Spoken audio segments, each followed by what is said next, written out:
itu terkait dengan penilaian-penilaian manajemen nanti. Terus untuk meningkatkan apa? Ini dibuat di E ya. Selanjutnya kita mulai dari bagian A. Bagian A itu kepemimpinan dan bersikap kerja. Tadi ya, sudah ya.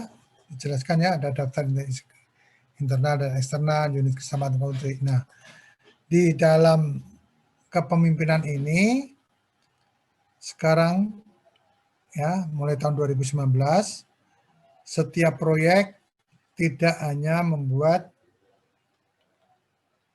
organisasi proyek.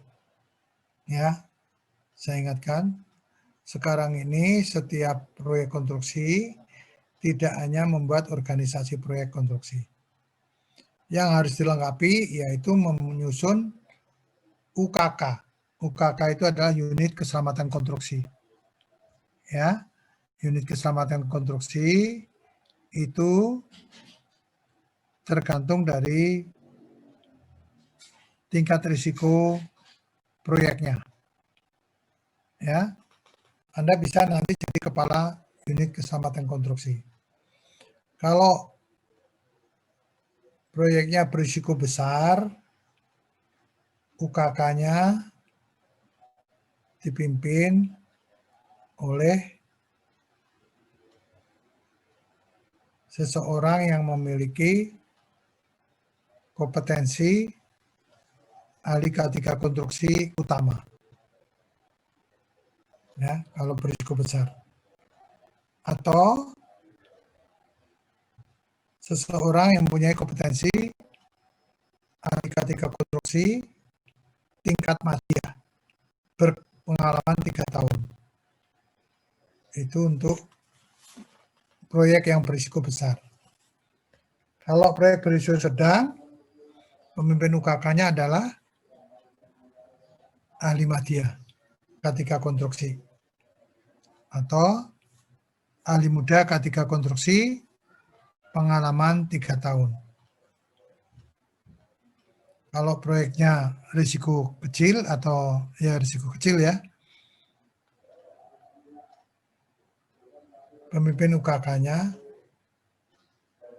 ahli muda K3 konstruksi atau petugas K3 konstruksi. Dan boleh dirangkap oleh pimpinan proyek. Ya, kalau yang tadi, yang lain-lain tadi itu tidak boleh dirangkap. Artinya membuat organisasi sendiri. Karena ketua UKK ini bertanggung jawabnya langsung ke direktur K3 perusahaan. Ya. Karena pimpinan UKK ini tanggung jawabnya ke direktur K3. Direktur K3 perusahaan itu posisinya adalah pas di bawahnya direktur utama. Ya. Jadi kalau Anda memang mau meniti karir melalui K3 ini, Anda bisa menjadi anggota UKK dulu, terus naik menjadi kepala UKK, nanti naik menjadi direktur K3, satu langkah lagi sudah direktur utama itu. Ya, kalau udah direktur K3, satu langkah lagi sudah menjadi direktur utama. Itu ya. Yang nomor 2 itu komitmen keselamatan konstruksi, ada lembar fakta komitmen, lembar kebijakan, tinjauan pelaksanaan komitmen, dan konsultasi partisipasi pekerja. Nah, bentuknya seperti apa? Bentuknya seperti ini. Ya. Jadi seorang pimpinan perusahaan itu ya harus sudah mempunyai kepedulian terhadap isu eksternal dan internal. Contohnya seperti ini tabelnya. Ya. Ini isu jadwal pekerjaan dipercepat, dampak pekerjaannya bekerja lebih dari 1 shift ya, mungkin 24 jam malahan. Kategori isunya adalah kinerja, jenis isunya eksternal dari pemerintah. Nah, ini Anda harus belajar SWOT ya. Nah, yang seperti ini masuk di dalam kriteria SWOT apa? Ya. SWOT itu apa? strength, weakness, opportunity, dan trade ya. Nah, nanti tolong dibuka. Nah, ini masuk apa? Ternyata dia masuk trade ya. Sumber isunya apa? Oh, adanya SPK baru misalnya nanti ya. Nah, di sini keinginan dan harapannya harus ditulis. Keinginan dan harapan untuk internal apa, keinginan harapan untuk eksternal apa. Ya, tulis ini semua. Termasuk isu eksternal yang sekarang ini adalah yang penting karena adanya COVID-19. COVID-19 itu dalam pelaksanaan proyek harus sudah ditangani. Ya, itu isu eksternal. Ya, nanti isu internal apa? Jadi kalau isu internal itu biasanya terkait dengan sumber daya yang ada di dalam sendiri. Ya, manajemen yang ada di dalam sendiri itu isu internal. Ya, ya. Nanti ditandatangani oleh ahli tekniknya dan penanggung jawab keselamatan kontennya. UKK-nya siapa pimpinannya? Tanda tangan ya. Nah, ini yang penting. Tadi juga penting, ini juga penting sekali. Yang membedakan fakta komitmen dari konsultan dan fakta komitmen dengan kontraktornya. Kalau kontraktor, fakta komitmennya ada 7. Ya. Ini ada 7. Ya. Nah. Ini Anda lihat, yang pertama memenuhi ketentuan keselamatan konstruksi, yang kedua menggunakan tenaga kerja kompeten bersertifikat. Jadi kontraktor itu akan mengerjakan orang-orang di lapangan itu semuanya yang bersertifikat. Yang nggak bersertifikat nggak akan disuruh kerja ya di lapangan ya. Semua orang yang masuk ke lokasi proyek harus bersertifikat. Ini komitmennya nih, harus tanda tangannya. Menggunakan alat yang berstandar kelaikan. Artinya harus mempunyai surat izin ya, kelayakan. Ya, yang biasa disebut dengan silo. Kalau tenaga kerjanya namanya SIU, surat izin operasi untuk operatornya ya. Namanya SIU, surat izin operasi, surat izin. Terus mengontrol standar mutunya, teknologi memenuhi standar kelaikan ya, teknologinya ya. Terus standar operasi prosedur dan memenuhi ini 9 komponen biaya SMKK. Ini ada ya, baca di sini. Ini adalah komitmen kontraktor. Yang lembar sebelah kiri ini adalah kontraktor sendiri. Semua pekerjaan di lapangan dikerjakan sendiri. Ya, subkontraktor boleh, tapi dia yang tanda tangan di sini semuanya. Ya, sedangkan proyek yang dikerjakan bersama-sama antara 2 kontraktor, misalnya joint operation ya, itu misalnya Waskita Karya dengan Utama Karya ya, sama-sama BUMN. Yang digunakan adalah yang sebelah kanan. Sama 7 komitmennya.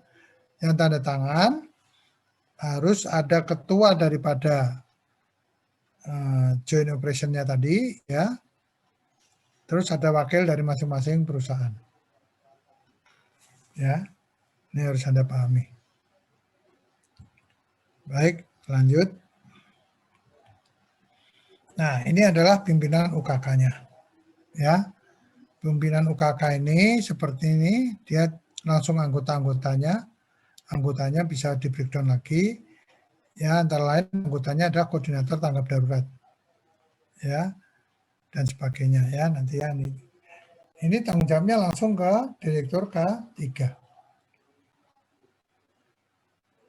Baik, saya lanjutkan.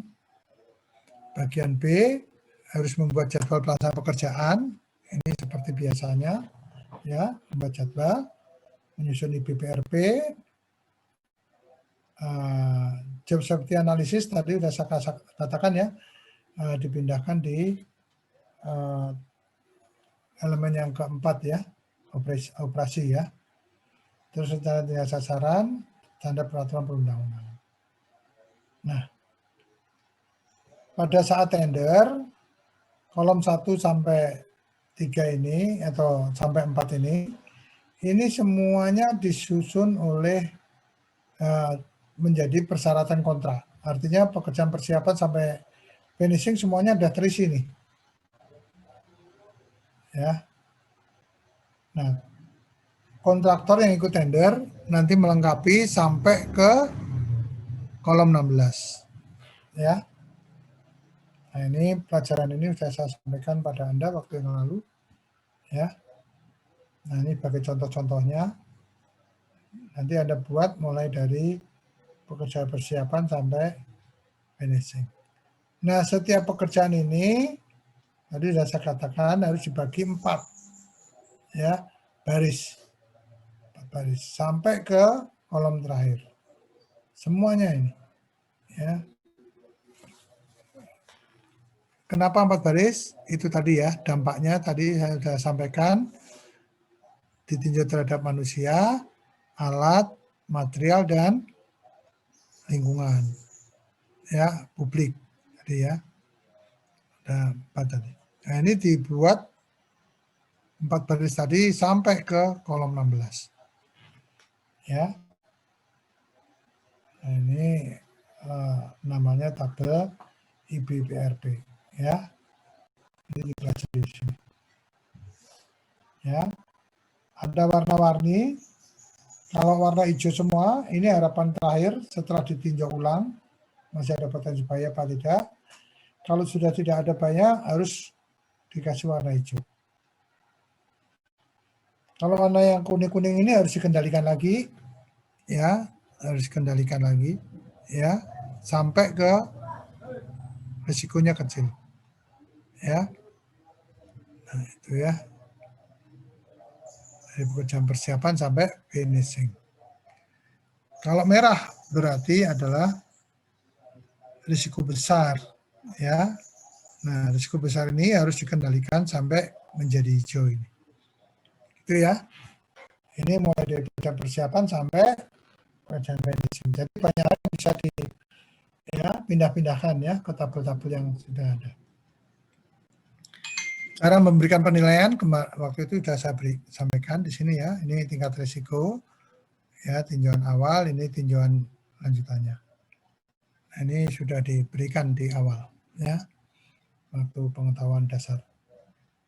Ya, jadi saya lewatkan aja. Ini metrik ini juga sudah disampaikan ya waktu pengetahuan dasar. Kalau nilainya 1 sampai 4 itu risiko kecil, 5 sampai 12 risiko sedang, 15 sampai 25 risiko besar.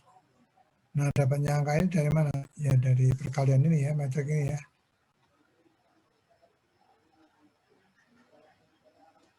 Oke, lanjut ya. Ini juga ada sasaran umum, sasaran khusus ya. Oke. Nah, terus sasaran dan program ini hasil dari IBPRP tadi ya. Hasil dari IBPRP, semuanya yang menjadi pengendalian pindahkan semua ke kolom nomor 2 ini. Ya. Nah, kolom nomor 2 ini dipakai untuk menetapkan sasaran dan program ini seperti apa. Ya. Ini sebagai contoh. Nah, semua pekerjaan tadi dengan pengendaliannya ini ya, itu kapan dikerjakan? Anda harus tulis di sini dalam program jadwal pelaksanaan. Nah, ini yang saya tulis merah ini harus mengikuti timetable atau time schedule ya, jadwal pelaksanaan proyek. Jadi selalu diingat, mau ada pekerjaan ini harus dilihat ini semua, mau pekerjaan ini harus dilihat ini semua. Ya, ini di jadwal. Ini tadi peraturan perundang-undangan yang harus sampai pasalnya sudah saya jelaskan. Ya. Sekarang masuk C, sumber daya dan kompetensi. Ya. Sumber daya itu meliputi peralatan, nanti ditulis di tabelnya di sini, peralatannya apa saja, termasuk keterangan, nanti ada silonya ya. Kalau silo untuk orangnya, sumber dayanya. Kalau silo untuk alatnya. Ya. Nah, kaitannya dengan material, terutama yang harus diwaspadai adalah material B3. Material B3 itu material bahan berbahaya beracun. Nah, itu harus didapatkan ya LDKB-nya. LDKB itu lembar data kesehatan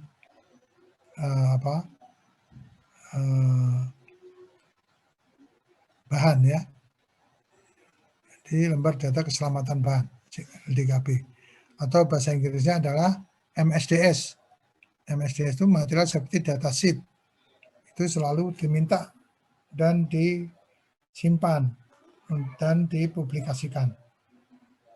Ya, bentuknya MSDS itu seperti ini. Ya.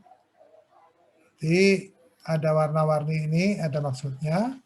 Kalau warna merah artinya dia sangat peka terhadap kebakaran, ledakan, warna biru terhadap kesehatan, warna kuning terhadap reaksi kimianya, warna putih itu penjelasan. Ini harus tulis ini semua. Ya. Terus tadi ada biaya yang harus ditulis. Biaya yang ditulis itu paling tidak hanya 9 item.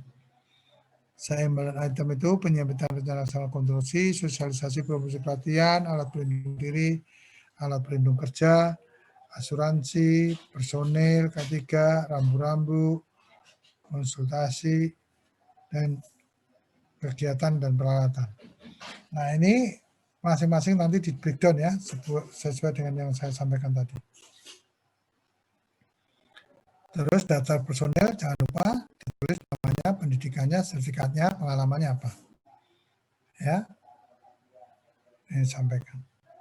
Nah, yang harus Anda pahami adalah induksi, keselamatan konstruksi, safety induction. Ini dari awal sudah saya minta Anda membuat tugas, ya, boleh pakai animasi, boleh ngevlog, boleh video, ya, silakan masing-masing harus membuat. Dan ini banyak yang belum membuat ya, sudah mau berakhir, masih banyak yang belum membuat. Jadi kelas ini banyak yang belum menyelesaikan tugas-tugasnya. Ya, setiap kuliah sudah saya sampaikan ya tugas yang harus dibuat. Nah, tapi banyak yang belum membuat. Terus ini ada pertemuan pagi hari yang disebut dengan Saturday morning, pertemuan kelompok kerja, toolbox meeting, ya, rapat kesamaan konstruksi ini semua sudah saya jelaskan di pengetahuan dasar. Ya, harusnya tugasnya udah masuk ini harusnya. Ya. Nah, masing-masing itu tadi PIC-nya siapa. Dan ini jadwalnya kapan pelaksanaannya. Ya. Ini dituntut ya. Biasanya ini tiap hari ini. Tiap hari ya. Nah, ini sebagai contoh. Ya, ini sebagai contoh untuk menyusun jadwal program komunikasi. Selanjutnya bagian D, ya itu tentang operasi. Ya, ini ada struktur organisasi pelaksanaan tadi, UKK, pelaksanaan di dalam pelaksanaan operasi apa saja dia kerjakan, pengelolaan keamanan lingkungan apa, ini apa ya semuanya. Terus termasuk tambahkan nanti adalah CSA harus masukkan di sini. Jadi setiap pekerja mau memindahkan alat, mau mengangkat beton-beton, mau mengecor itu harus dibuat CSA-nya dulu. Ya. Dan pada bagian D ini harus Anda membuat emergency planning yang sudah saya jelaskan. Ya, termasuk membuat tim, membuat prosedur-prosedur ya dan sebagainya. Dan ini kemarin sudah saya minta tugasnya 3 orang ya, satu kelompok. Itu juga belum ya dikerjakan. Ya. Nah, di dalam struktur organisasinya ya ini tadi ya UKK ya. Nah, seperti ini. Terus pengelolaan operasional terhadap lingkungan ya, mutu bahan, metode izin kerja harus ada. Ini tadi ya job safety analisis ya di sini ya. Formulir-formulir izin kerja ini semuanya sudah ada di Permen 21. Ya. Nah, di sini inilah bentuk daripada JSA ya, Job Safety Analysis.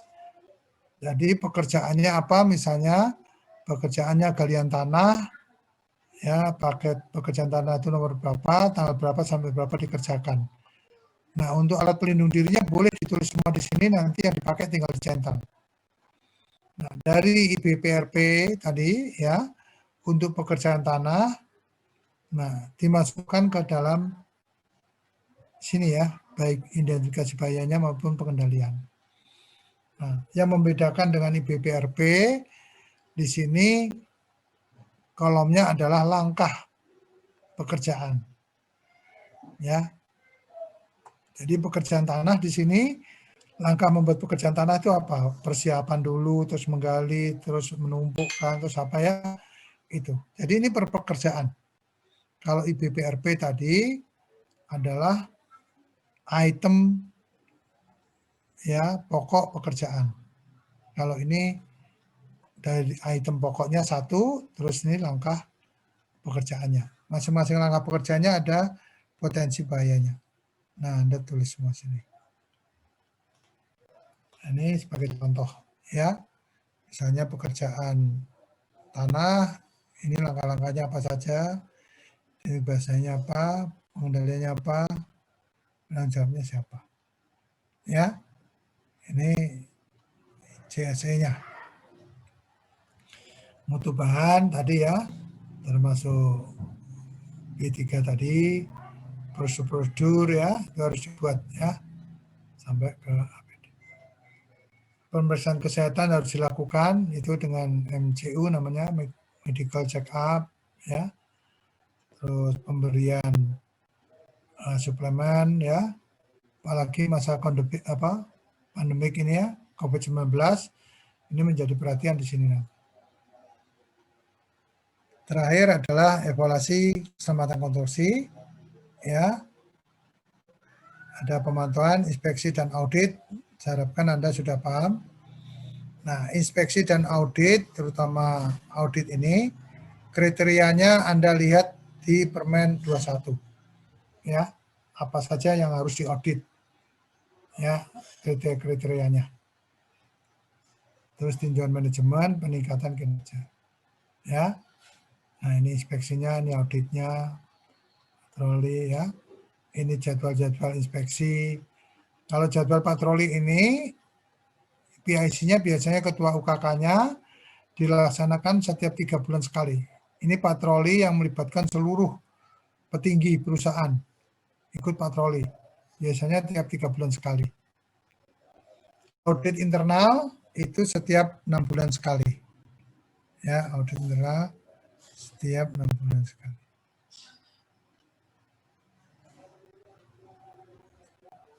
Terus ada metrik pemantauan, pengukuran, ini tinggal diisi dengan mengikuti kolom-kolomnya, ya, kapan dilakukannya ya, penanggung jawabnya siapa dan sebagainya.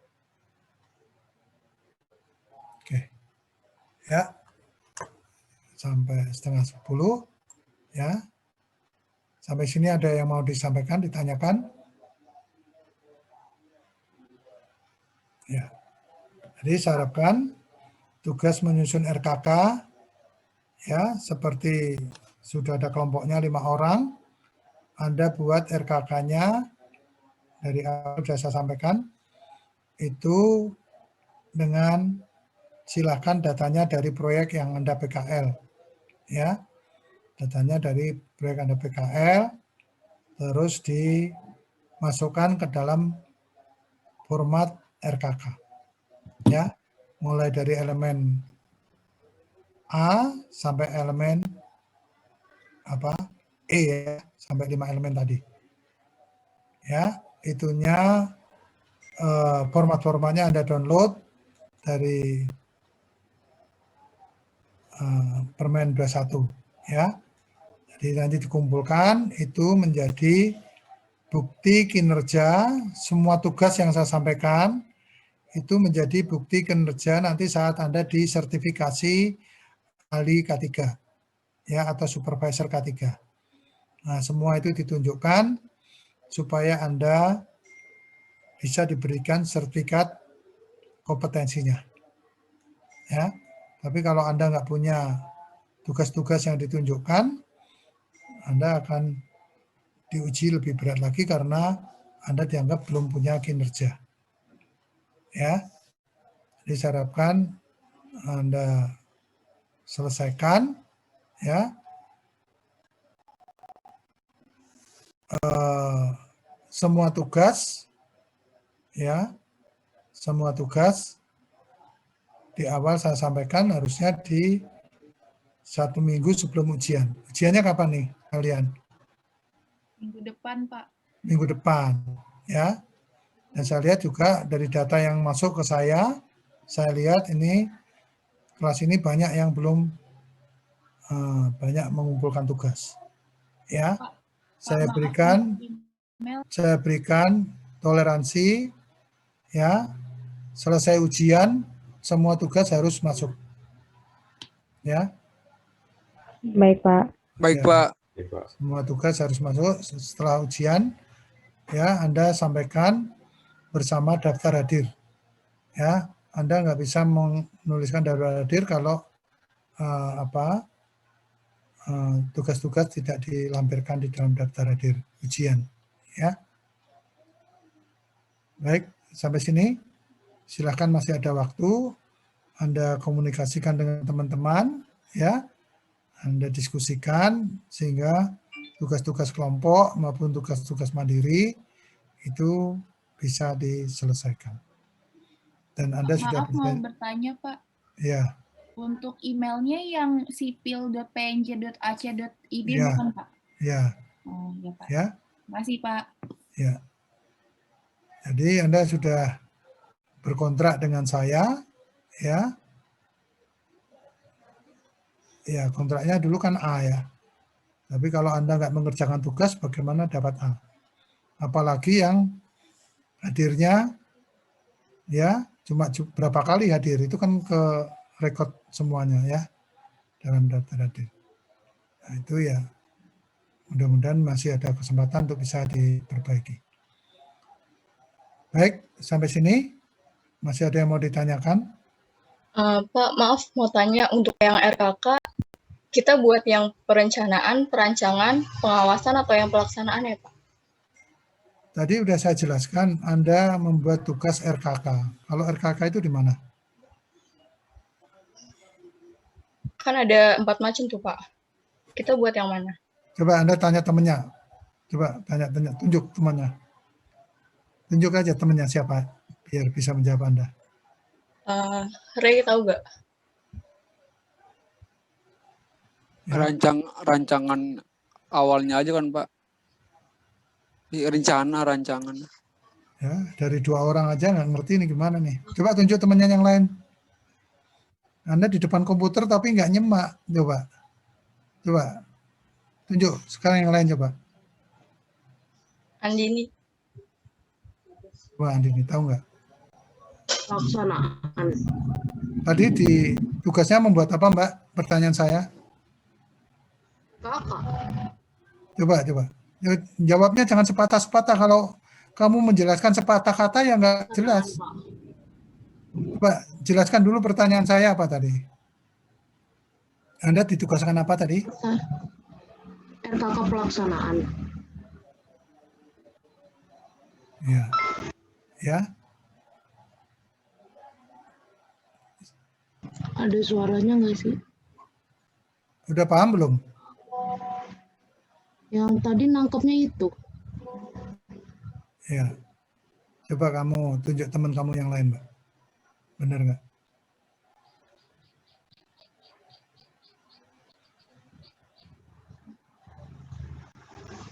Hah? Nah, suaranya kok nggak ada? Ada yang bisa mewakili? Silahkan temannya. Tugasnya kelompok Anda yang 5 orang itu tugasnya apa coba?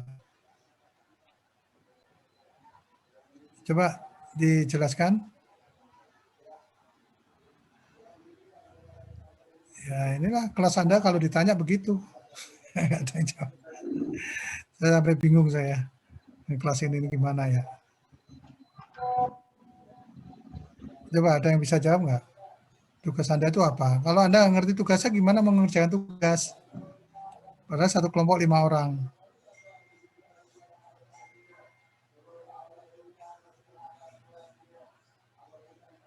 Nggak ada yang jawab ini. Membuat RKK pelaksanaan, Pak. Tugasnya. Jadi udah ada 2 orang yang paham, ada 2 orang yang tidak paham, yang lain saya nggak tahu itu. Ya, makanya kalau di depan komputer tuh sambil dipahami gitu ya, jangan hanya kelihatan mukanya saja tapi nggak pahami ya. Anda itu ditugaskan untuk menyusun RKK, ya, untuk menyusun RKK. RKK itu adanya di mana? RKK itu adanya di pengawasan dan pelaksanaan, ya. Anda menyusun RKK pelaksanaan, ya. Artinya membuat RKK untuk dokumen penawaran sekaligus nanti digunakan untuk RKK pelaksanaan setelah ada kegiatan PCM ya kalau di lapangan. Paham ya semuanya ya? Ya, jadi Anda jangan ya sudah ikut kuliah tapi nggak paham ya, percuma buang-buang waktu ya. Jadi Anda membuat RKK pelaksanaan itu ada 5 elemen dengan kriteria-kriterianya. Ya. Bisa membuat RKK itu kalau Anda buka Permen 21 beserta lampirannya. Lampirannya itu dari A sampai G. Ya. Saya yakinkan kalau Anda nggak buat RKK, nilainya paling besar adalah B. Kalau Anda jawaban ujiannya bisa. Tapi kalau ujiannya nggak bisa, ya baik yang UTS maupun UAS, ya kemungkinan bisa C atau D ya. Itu. Kalau Anda nggak membuat RKK. Ya. Karena intinya kita kuliah ini terakhirnya harus bisa membuat RKK. Ya. Intinya kita kuliah ini harus membuat RKK. Tidak ada artinya kita kuliah 1 semester ditanya RKK nggak ngerti. Ya. Jadi pastikan betul ya tugas Anda ada RKK-nya.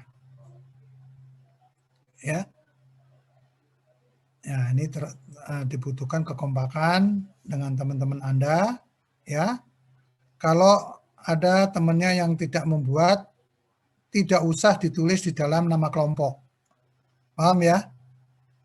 Kalau ada temannya yang tidak membuat bersama Anda, tidak usah ditulis di dalam nama kelompok itu. Saya yang bertanggung jawab nanti. Ya. Jadi saya pengen, jadi setiap pekerjaan yang dikerjakan dalam kelompok, ditulis itu siapa yang mengerjakan. Ya, tadi ada 5 elemen. Ya. Misalnya, Anissa ya, misalnya mengerjakan yang A, tulis hasil kerjanya Anissa. Atau yang E, misalnya siapa? Desi, ya. Tulis namanya di situ. Jadi saya tahu persis itu pekerjaannya siapa. Ya. Dikompilasi nanti menjadi 1 RKK. Ya. Ya, Pak. Paham ya? Baik. Ada pertanyaan yang lain? Ya. Kalau nggak ada, kita akhiri. Ya, selamat belajar. Mudah-mudahan tidak ada kesulitan di dalam ujian. Sukses semuanya. Mudah-mudahan terlindungi dari wabah COVID-19. Baik ya. Mudah-mudahan sukses semuanya ya. Dan Anda berhasil di dalam belajar di Politeknik Negeri Jakarta. Nah, baik, kita tutup sampai di sini. Assalamualaikum warahmatullahi wabarakatuh. Waalaikumsalam warahmatullahi wabarakatuh. Terima kasih, Pak. Terima kasih ya.